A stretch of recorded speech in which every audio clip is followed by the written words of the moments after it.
दोस्तों हमें जाना है सोनीपत और एली मेरी सहेली मुझे देखो कैसे सुनसान अपनी एकदम मासूमियत वाली आंखों से देख रही है।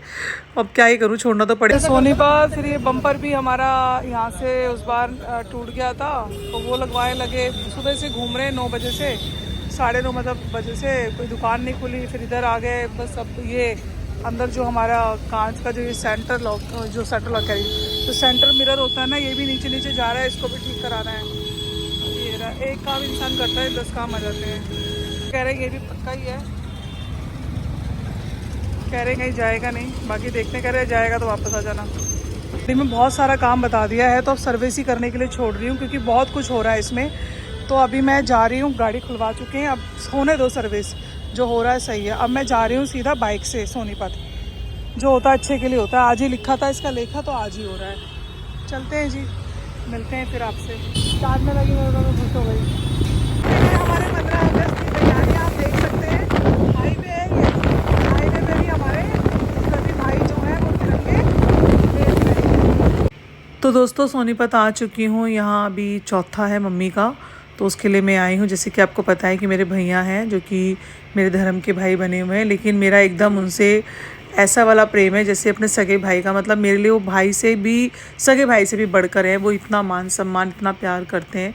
आया नेक करम भी कोई कमाया, सच बतला कभी हरि गुण गाया। नेक करम भी कोई कमाया, जोड़ जोड़ कर झूठी माया। अपना हीरा जन्म गवाया, जोड़ जोड़ कर झूठी माया। अपना हीरा जन्म गवाया, हीरा मिला अनमोल जिसको लिया जुए में हार। जन्म ये मिले न बारंबार, जन्म ये। जीने के पश्चात करते क्या थे? गोस्वामी जी कहते हैं सतयुग सब जो जीवी ज्ञानी थे, आत्मचिंतन करते थे। आत्म कल्याण के लिए जीवन में जितना भी ज्ञान प्राप्त करते थे उस ज्ञान को अपने जीवन में आत्मसात कर लेते थे और इस संसार सागर से सदैव के लिए मुक्त हो जाया करते थे। जब सतयुग जाने लगा तो सतयुग जाते जाते अपने 1 लाख वर्ष की आयु में एक जीरो काट करके चला गया। तो त्रेता युग आया, तो त्रेता युग में व्यक्ति की जो आयु हुआ करती थी 10,000 वर्ष तक आयु हुआ करती थी। भगवान राम ने इस पृथ्वी पर 11,000 वर्ष तक राज्य किया। जब तक राम जी ने इस पृथ्वी लोक पर राज्य किया, राम जी के राज्य में कोई भी अल्प मृत्यु को प्राप्त नहीं हो सकता था। राम जी के राज्य में हजारों वर्षों तक जीने वाली स्त्रियां और पुरुष थे, किसी को रोग का भय नहीं था। तो 10,000 वर्ष तक त्रेता में जीते जी करते क्या थे? अपने कल्याण के लिए कौन से मार्ग का अनुसरण करते थे?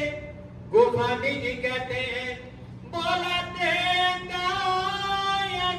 प्रकार के यज्ञ करते थे। भगवान राम जी का प्रादुर्भाव भी यज्ञ से हुआ। बोला श्रृंगी से पुत्रेश की यज्ञ करवा करके और राम जी को प्रकट करके दिखा दिया।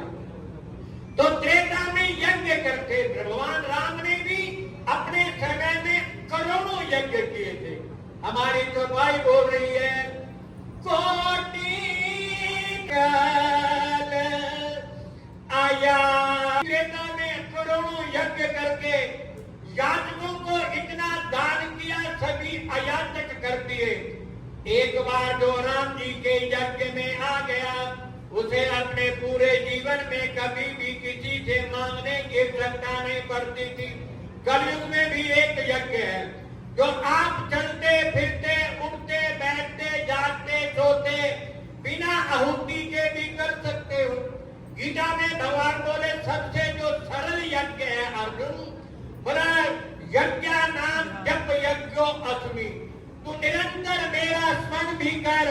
तेरे को मेरा स्मरण करते करते एक नाम का स्मरण करेगा तो तुम्हें यज्ञ के समान फल मिलेगा। इसलिए कलयुग में भगवान के नाम का स्मरण करना यही यज्ञ के बराबर है। तो सतयुग में 1,00,000 वर्ष आयु, त्रेता में 10,000 वर्ष आयु, जब द्वापर आया तो द्वापर में बोला 1,000 वर्ष आयु रह गई। तो 1,000 वर्ष की आयु में लोग अपने कल्याण के लिए करते क्या थे? बोला द्वापर के पूजन रूपी यज्ञ का कर करके संसार बंधन से मुक्त हो जाया करते थे। तो द्वापर में 1,000 वर्ष की आयु रह गई। द्वापर भी जाते जाते पीछे से एक जीरो काट करके चला गया। तो कलयुग आ गया। तो कलयुग में ज्यादा से ज्यादा आयु 100 वर्ष बताई गई है। वैसे तो 120 वर्ष है, लेकिन कल में संत लोग निवेदन करते हैं 100 वर्ष की आयु तक व्यक्ति युक्ताहार विहार से युक्त चेतस्तु कर्मसु युक्त सपनाव बोध से योगो भवति दुख है। जिसका आचार व्यवहार भजन भगवान का स्मरण करता है, अच्छे कर्म करता है, दान करता है, तो उसको इस कलयुग में 100 वर्ष की आयु प्राप्त होती है। जो अच्छे कर्म करके स्वर्ग से आता है ना, कलयुग में उसे भी बड़ी लंबी आयु प्राप्त होती है। आजकल तो लंबी आयु एक प्रकार से अभिशाप बन गई, लेकिन बाबा लोग जब भी आशीर्वाद देते थे बोला खत्म जीवे, तुम 100 वर्ष तक निरोग रहकर भगवान की प्राप्ति के लिए प्रयास करते रहना।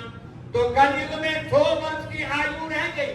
तो कलयुग क्या है? कलयुग में लोग अपने कल्याण के लिए जो अपने आत्म कल्याण के लिए संसार बंधन से मुक्त होने के लिए ऊर्ध्व गति को प्राप्त करने के लिए चलते फिरते उठते बैठते जागते सोते निरंतर भगवान के नाम का स्मरण करना चाहिए। कलयुग में अन्य और कोई भी जीव के कल्याण का साधन है, बड़ा सरल साधन है। चलते फिरते कर लो, बैठ नहीं सकते लेट करके कर लो। रोगी भी भगवान के नाम का स्मरण कर सकता है, कोई भी कर सकता है। हमारी पुण्य माता जी की बहुत ही पुण्यशाली थी, उन्हें पुण्यों के आधार पर लंबी आयु मिली। लगभग 100 वर्ष तक इस संसार में रही और 100 वर्ष तक बोला भक्तन भजन करती हुई अच्छे सत्कर्म करती हुई अपनी जीवन रूपी यात्रा को समापन की तरफ ले गई। इन्हीं शब्दों के साथ राम के श्री चरणों में अपने श्रद्धा के पुष्प अर्पित करके वाणी को दान करूंगा। हमारे मध्य में हमारे सोनभद्र शहर के महान वाहे गुरु जी,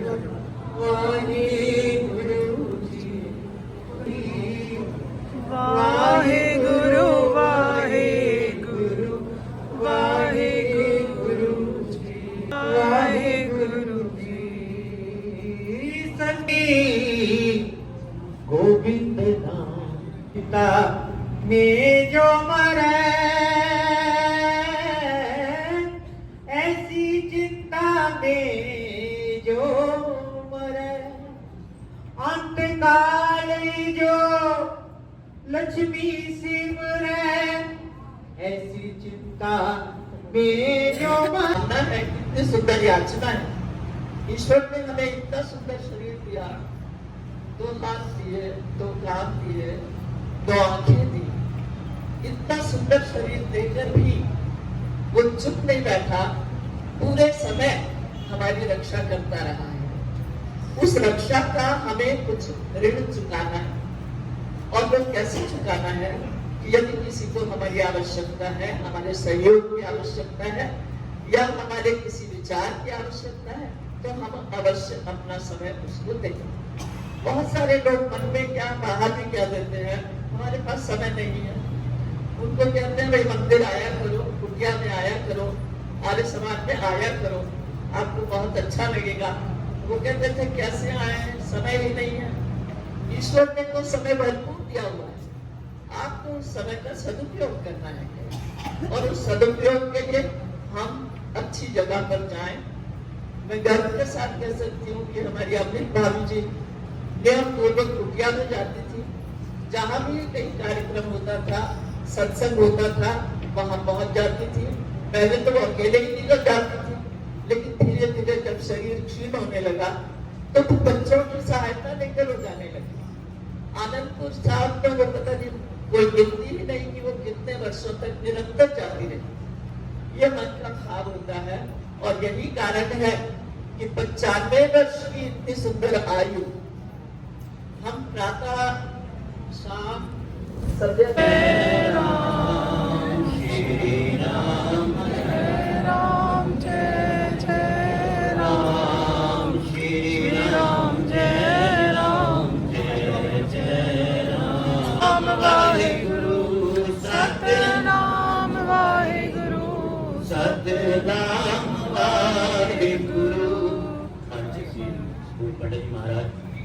चेयरमैन हमारे समाने के प्रति विरमानी जी की तरफ से जो संदेश प्राप्त हुआ है, परम आदरणीय समाने के सुरेंद्र छिकारा जी की तरफ से उपस्थिति इसी बात में मानी जाएगी।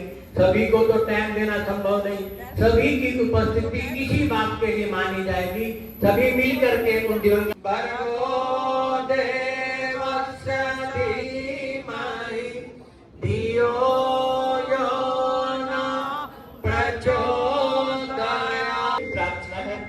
जिन्होंने भोजन नहीं किया है, थोड़ा विलंब से आए हैं, वो भोजन अवश्य करें और चाय का भी इंतजाम है, कृपया अवश्य चाय लेकर जाएं। सबके लिए पुनः धन्यवाद करते हुए पूरी तरीके से मंत्रों के माध्यम से दोस्तों, आप माता जी के लिए हमारी जो है प्रार्थना कीजिए कि उन्हें मोक्ष मिले।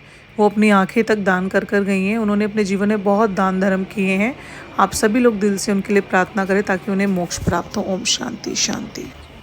तो दोस्तों, वापस घर की ओर जा रहे थे तो रास्ते में मिल गया काली माता मंदिर, और काली माँ का मंदिर देख के मैं तो रुक नहीं सकती, जैसे कि आप लोगों को पता है। तो मैं दर्शन करने आ गई। बहुत ही अच्छा मंदिर है और ये 1990 में बना हुआ है मंदिर, लेकिन बहुत ही खूबसूरत, बहुत बड़े आंगन में प्रांगण जो है वो बहुत बड़ा है। देखो 1990 का है, काफ़ी अच्छा लगा। और बाहर मैं आपको दिखाती हूँ, काली माँ के दर्शन कर लीजिए आप लोग। तो चलते हैं। कुछ ना कुछ हो ही रहा है सुबह जब से निकले नहीं। चलो कोई नहीं, फाइनली पहुंच तो गए अपने शहर। टायर चेंज करवाना पड़ रहा है हमें। सुबह तक कुछ ना कुछ नुकसान चल ही रहा है, आप देख सकते हैं। टायर बिल्कुल पंचर है। मैंने कहा 500 के पंचर लगवाऊंगी और टायर ना लगवा लूँगी नया। मैंने कहा मैं इससे अच्छा तो 1500 का, 1400-1500 का जो भी रहेगा मैं क्यों लगवाऊँगी। फाइनली गाड़ी की भी सर्विस अच्छे से होगी। अब धुलाई वगैरह हो रही है अंदर बाहर से। और भैया ने जो बिल बनाया वो तो तौबा ही है। 8,900 रुपये बिल बन गया हमारा। घर पहुंच के जो शांति मिल रही है एलना को प्यार करके, मैं क्या ही बताऊं। मैं तो नहा ली, स्कूटी लेकर मैं यहाँ आ गई। क्या ही बताएं, अभी उसमें पेट्रोल नहीं भाई जाएगा, अभी वो गाड़ी लेगा। हमें सोचा था थोड़ा कम बनेगा ही, तो हमारी ज़रूरत सोच से भी ज़्यादा का बिल बैठ गया। पर चलो कोई नहीं, काम हो गया, कोई बात नहीं। जो होता है अच्छे के लिए होता है। यस बेबी, मेरा बेटा। का खाना क्यों नहीं खा रही हो आप? क्या दिक्कत परेशानी है खाना नहीं खाने की? क्यों नहीं खा रही हो? मुँह बंद करो। गमी लग रही है आपको? चलो एसी चला दिया है मम्मा ने, अभी गमी ख़त्म हो जाएगी बेटे की। ठीक है बेटो। अभी आकर गए वाईफाई वाले भैया। हमारा जो फॉल्ट है, जो प्रॉब्लम है वो तो पता चल गई है बाहर से, लेकिन अभी ये चालू नहीं है। वो कह रहा है मैं कल आऊँगा। खोल खाल के चले गए। आज बहुत काम हमारा ऐसे वैसा होता ही चला गया।